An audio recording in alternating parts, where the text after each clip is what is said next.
In today's video, I'm going to teach you how to access your trash folder in Canva effectively.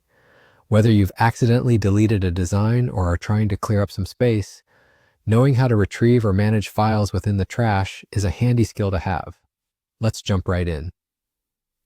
First and foremost, you'll want to navigate to your Canva home. This is your main hub when using Canva, where you start all your creative projects and manage your design assets. If you're already logged in, your homepage will display a variety of options and templates. Take a moment to familiarize yourself with this area if you haven't already, as it's essential for navigating through Canva smoothly. Once you're on the Canva homepage, look towards the upper corner of your screen. Here you'll spot 3 horizontal lines stacked on top of each other. This is commonly referred to as the open menu icon, and it's where additional navigation and features reside.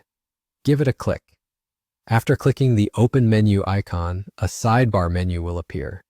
This menu offers a variety of options and shortcuts to different sections of Canva. For the task at hand, you need to locate the Trash option within this menu. Clicking on Trash will take you directly to the folder where deleted designs are stored temporarily. It's a kind of safety net for those times when you might have deleted something unintentionally or perhaps changed your mind about a design's usefulness. Once inside your trash folder, you'll be able to see all the designs you've deleted. These include any projects, elements, or templates you might have removed while navigating through Canva.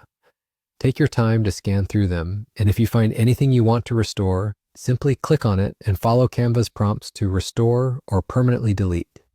And there you have it. By following these straightforward steps, you can easily access and manage your trash folder within Canva, giving you the flexibility to recover or permanently clear unwanted files. This efficient process ensures that your design workspace stays neat and organized, making it easier to focus on your creative projects without any clutter. Remember, regularly cleaning out your trash folder can help in maintaining optimal performance and free up storage space within Canva. I hope you found this tutorial easy to follow and helpful. If you have any further questions or need additional assistance, feel free to leave a comment below. Happy designing and see you next time.